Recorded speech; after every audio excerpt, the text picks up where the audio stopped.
57 years, who had something like 102 children and so forth. Examination of his mummy said to the archaeologist he must have died in great pain because his gums were abscessed to the point of the abscess eating into the bone. And then they discovered other mummies, not pharaohs, but ordinary people, the farmers, the workers, the soldiers, etc., the priests.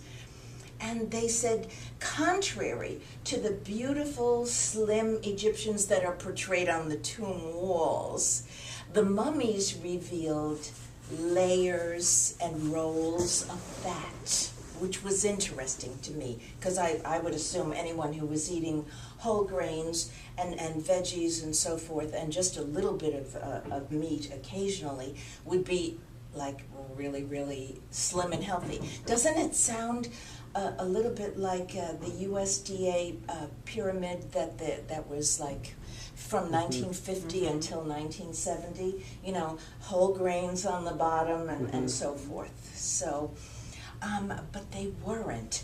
I'm going to read to you. Let's see.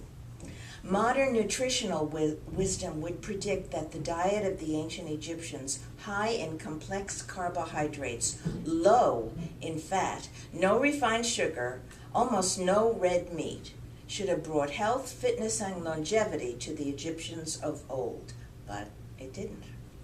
Translations of the ancient Egyptian papyrus writings and modern examination of their mummified remains by pathologists tell us quite a different story.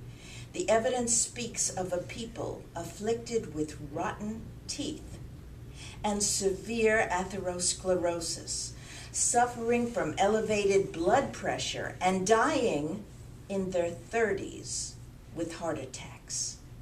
And contrary to the paintings of the willowy, svelte figures in pleated linen that adorn their tomb walls, the large skin folds of the mummies tell us that their ancient low-fat, high-carbohydrate diet left them obese as well. The Egyptians weren't the only ancient people.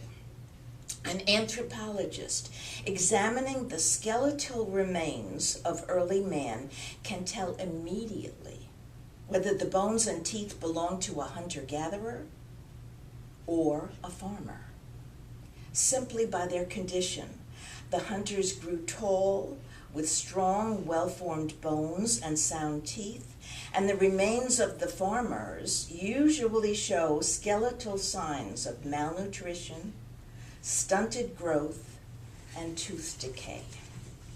So all of these things say to me that instead of evolving to a higher plane, we're actually devolving. Our bodies take approximately 10,000 generations to adapt to changes in food, and we just are not adapted to our modern diet of grains, sugar, refined sugar, and so forth. And so as a result, we have the diseases that the pathologists found in the farming population. We're shorter than the Cro-Magnon people. We have atherosclerosis, we have arthritis, we have rheumatism, we have tooth decay, we have gum decay. My favorite mummy, King Tutankhamun, he died of a broken leg. Now, he was a young man, about 18, and they think that he was riding in his chariot. The chariot hit a bump, and he fell out and broke his leg. Now, a modern 18-year-old, pathologists say, would not have broken his leg, but King Tutankhamun did. They would have gotten maybe a hairline crack or fracture, but not a total break.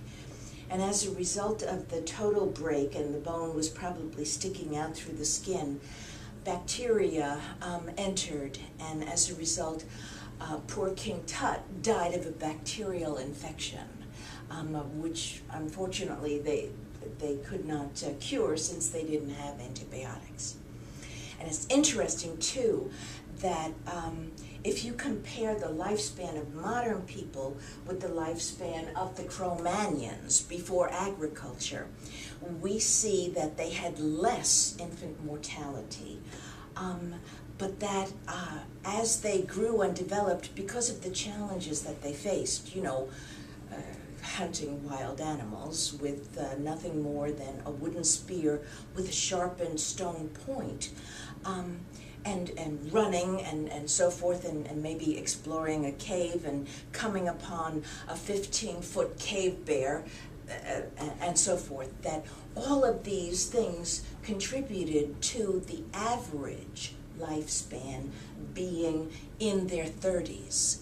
But the pathologists also point out that if you kind of correct for accidents and infections and so forth, that the average Cro-Magnon lived as long as we do, but without all of the quote-unquote diseases of old age. Now, there can only be one explanation for that, namely their diet. So they were adapted to meat eating. We're adapted to meat eating. I know that there are places in the world, such as India, where it's considered spiritually unclean to eat meat.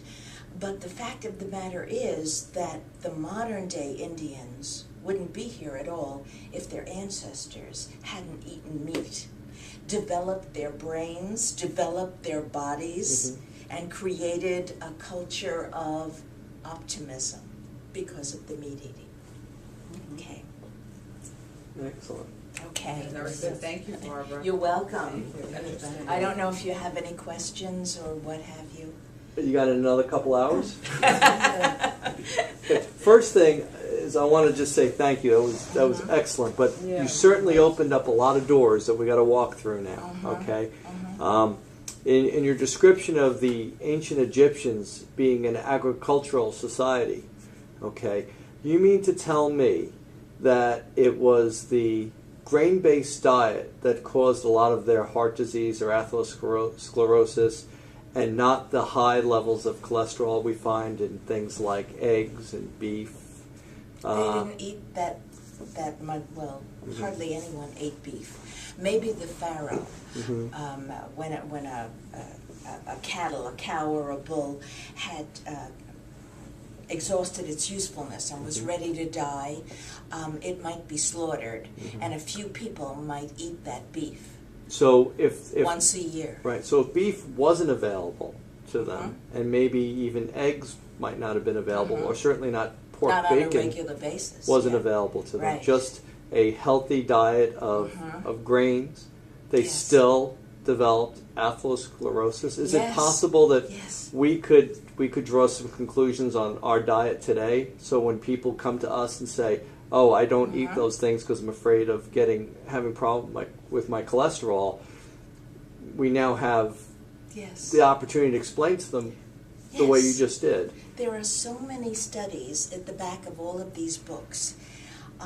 It's like everyone always goes back to Robert Atkins, the Atkins diet, and what the medical institutions put him through. And they said, your diet will cause heart attacks. You're advocating eating fat and egg yolks and beef and everything else. And all of these studies that have been done prove just the opposite. You could eat 25 eggs a week and your cholesterol will not go up at all. Eating red meat will not make your cholesterol go up. Instead, eating grains and sugar will make your cholesterol go up. I concur. Yes. I mean, how do you feel about that? Oh, I bought this a long time ago. Oh, Trust me. I'm asking because you're a nutritionist. No, I'm down with it. Yeah. Well, Susan is the queen of turkey burgers, okay? but no breadcrumbs in the turkey burgers, No. you know. Yes. Only herbs. Yeah. Just turkey. Yes, okay. Turkey. Well, Barbara, Yes. we have people come to us all the time, and I'm so glad you spoke on this to such length, quite frankly. So we have people today, I heard it again, 2012, February 25th, I don't eat eggs because I have high cholesterol issues. And I said, okay, let's go through this one more time. And you look at their diet, and it's pancakes, bread, alcohol, you know, a lot of grain-based foods, and they're completely avoiding eggs, meat, you know, any type of what would consider to be dietary cholesterol. We have to explain to people how Crestor and Lipitor doesn't affect the intake of the cholesterol through the food, but rather it affects the liver, which is now overproducing cholesterol because of their grain-based diet. Exactly. So. The reason why, by the way, these are two physicians, okay? Michael Eades and Mary Dan Eades. The both of them are, you know,